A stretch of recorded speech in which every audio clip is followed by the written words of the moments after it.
नगर सेवक है, इनवाइट करने के लिए स्कॉलर अकेडमी का, इरफान सर का, नबी भाई का, सबका सबको थैंक यू बोलता हूँ। हमारे बीच आतिफ भाई है जिनकी वाइफ 139 से नगर सेविका है। शमीर पटेल सर है जो 137 के नगर सेवक है। तो मैं ज़्यादा कुछ बोलूँगा नहीं, मैं सिर्फ आपको इरफान सर के बारे में बताता हूँ। इरफान सर की मेरी पहली मुलाकात अपने बैगनवाड़ी डेपो के पास हुई थी। सर को किसी ने मेरा नंबर दिया था, एक मुझे लगता है 6 साल पहले, 6-7 साल पहले कुछ नंबर दिया था। तो इनके एक फ्रेंड है, वो अभी भी क्लासेस में आते हैं, परम नाम के। तो ये दोनों ने मुझे कांटेक्ट किया था और ये दोनों भी बीएससी में थे, और इनका सब्जेक्ट मैथ्स था जो मेरा सब्जेक्ट है। मैं भी उसी सब्जेक्ट का स्टूडेंट हूँ, अभी भी स्टूडेंट हूँ। तो सर ने कांटेक्ट किया था और सर को किसी ने बोला था कि आप इनके पास जाओ तो ये आपको थोड़ा बहुत गाइड करेंगे उनके सब्जेक्ट के लिए। तो सर ने तब से अब तक छोड़ा ही नहीं है मुझे, अब तक कांटेक्ट ही कर रहे हैं। मतलब इनका जो क्लासेस है, मैं कम से कम 12-13 साल से पढ़ा रहा हूँ। मैंने अभी तक खुद का सेटअप नहीं डाला, क्लासेस नहीं ओपन किया, लेकिन सर मुझे 6-7 साल पहले मिले। और सर का यहाँ पे अभी क्लासेस है स्कॉलर्स अकेडमी, जाकिर हुसैन नगर पे, हाईवे पे ही है।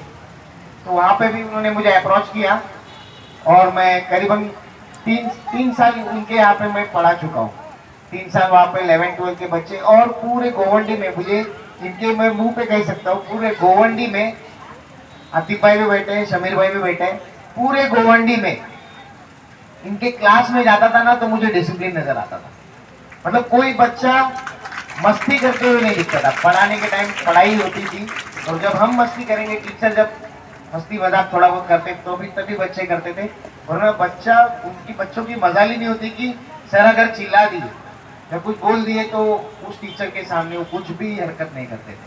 मतलब इतना वेल डिसिप्लिन क्लास है इनका, साफ सफाई भी अच्छी है, हर जगह होती है।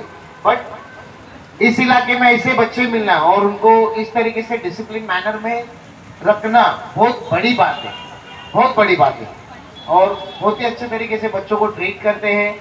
मतलब पर्सनली सबको बुलाते हैं, क्या प्रॉब्लम है क्या नहीं है, पेरेंट्स को बुला के फिर उनके बारे में बोलते हैं कि इनका एक्टिविटी कैसी चल रही है क्लासेस में या कॉलेज में, स्कूल में। तो बहुत ही, मैं इतना ही कहूँगा इनके लिए कि ये इन्होंने जो क्लासेस अभी रखा है स्कॉलर्स अकेडमी, वेल डिसिप्लिन है पूरे गोवंडी, और बहुत ही अच्छा लगता है इनके यहाँ पे। तो मैं मतलब आने के लिए मुझे अच्छा भी लगता था, क्योंकि बच्चे जो है ना वो पढ़ाने के टाइम पे भी बातें नहीं करते थे। तो होता है, सब सारे लोग ये स्कूल से कॉलेज से जुड़े हुए हैं। देखिए, होते पढ़ाने का एक तरीका होता है, उसके लिए एक कोर्स होता है, D.Ed प्राइमरी के लिए, B.Ed होता है, अपर के लिए मैं D.Ed हूँ। लेकिन मैंने सोचा सर अगर ये एक सबने नर्स सुनी बात, नहीं यार मत करो अभी। एक पोयम सुनी होगी, एक कौवा प्यासा था, जंगल जंगल फिरता था। तो वहाँ पर उसको पढ़ाने के लिए वैकेंसी निकलती है, लेकिन एक्टिंग सिंगिंग फील्ड बंद हो जाती है। तो हिमेश रेशमिया जी पहुंच जाते हैं, बोले मैं भी पढ़ाऊंगा। अब वो सेलिब्रिटी है, उनको रोका नहीं जाता, बोले पढ़ाऊंगा। तो किस तरह पढ़ाते हो?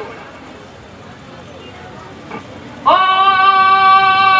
हुजूर, तेरा तेरा तेरा सुरूर। बोले ये सब मत करो, आप पढ़ाओ पहले, ये सब नहीं करना है यहाँ पे। फिर वो पढ़ाना शुरू करते। एक था काला कौवा, काला काला कौवा, एक था प्यासा कौवा, काला प्यासा कौवा। कहीं पे काला कौवा था, जंगल जंगल फिरता था। उसको मिला एक गड़ा, घड़े में थोड़ा पानी था।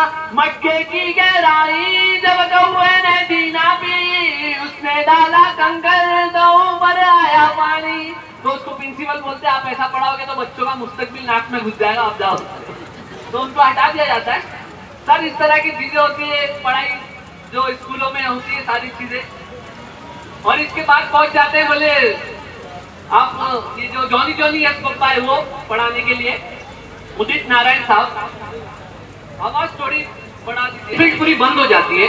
अब ये सारे लोग है ना गाने के लिए पहुंचते हैं। सबसे पहले जाते हैं सनी देओल साहब, और ये ऑडिशन करते हैं, लेकिन उनका जो एटीट्यूड है, भड़क जाते हैं जो हीरोइन पे। तो किस तरह होता है, वहां से कॉमेडी क्रिएट होती है। सबसे पहले जाते हैं सनी देओल।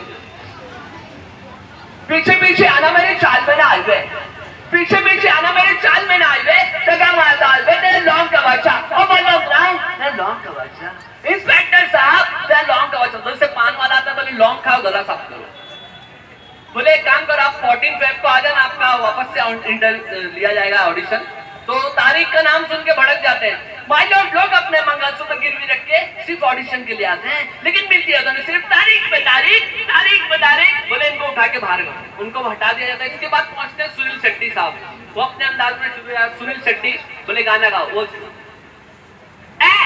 मैंने बोला कैम से उसने बोला एम से नींद नहीं आती है रातों में तो बोले आप गाना गाओ बोबड़े और तोतले लोगों को हम चांस नहीं देते तो दूसरा गाना बोले कोई गा तो दूसरा गाना गाते हैं तो सूरज हुआ माझा चांद चालने लगा आज पहाड़ा क्यों तू पिघलने लगा मैं ठहरा हुआ सभी चलने लगे क्या ये मेरा पहला प्यार है बाबू भैया बोले एक काम करो आप बोबड़े और तोतले लोगों को हमने निकाल दिया आप भी चले जाओ उनको हटा देते हैं ऑडिशन बंद हो जाता है फिर भी इसके पीछे शटर खोल के नाना पाटेकर हिंदी मराठी और उर्दू के तीनों के बहुत ही अच्छे कलाकार पहुंच जाते हैं लेकिन इनका एटीट्यूड ही अलग है वो शटर खोलते शुरू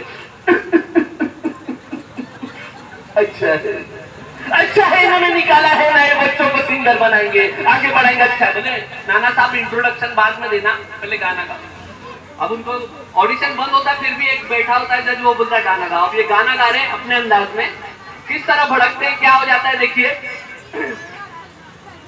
मैंने बोला गेम से उसने बोला एम से नींद नहीं आती है रातों में मैंने क्या नींद नहीं आती है डॉक्टर के पास जब मेरे पास क्यों आती है तो बोले नाना साहब इस तरह से होता हीरोइन पे भड़क रहे इस तरह नहीं होता तो उस पे भड़क जाते गिरो सालो गिरो तो झरने की तरह जो गिरकर भी अपनी खूबसूरती नहीं खोने देता और क्या करे साला एक मच्छर आदमी को क्या बना देता है कलम वाली भाई क्रांति की ज्वाला जगानी चाहती थी यहाँ माचिस बीड़ी जलाने के लिए माचिस दूसरे से मांगनी पड़ती है अभी देखते नाना अकेले बोल रहे और सब चले जाते हैं थैंक यू